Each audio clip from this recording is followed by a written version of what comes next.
So you want to know how I made a whole gang turn gay? What? What the fuck? Okay, so this wasn't some small thing you do on a weekend. This was a big, long job. It took forever.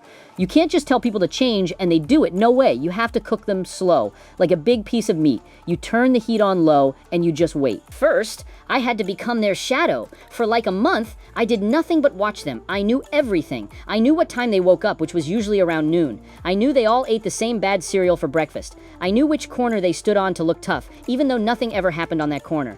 I knew the leader, this guy named Rick, had a secret crush on a girl who worked at the pizza place, but he was too scared to talk to her. I knew everything. I was like a ghost just floating around them, taking notes. They never knew I was there, but I saw it all.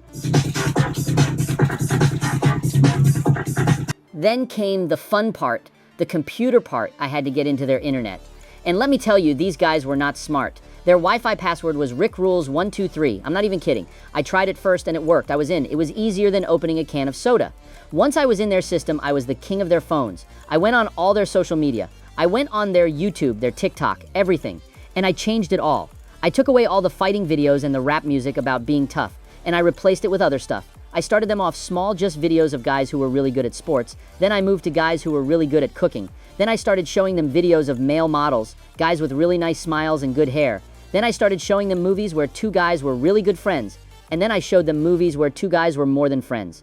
I just kept feeding their phones this stuff, day after day after day. Their brains were getting a full meal of something new, and they didn't even know it. Hey, yo, what the fuck? But just changing their videos wasn't enough. I had to get inside their heads. I had to make them think about it. So I started messing with them directly.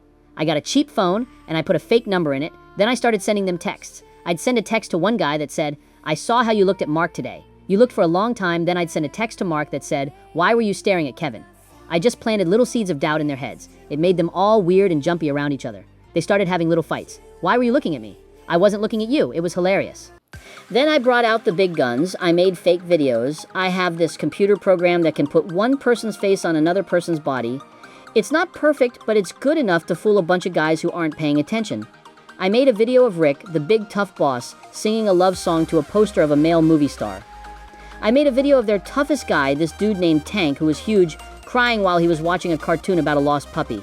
I sent the videos to all of them, and they believed it. The gang exploded. They were screaming at each other in the street. Tank was trying to fight Rick, saying he was lying, and Rick was saying Tank was the one who was soft.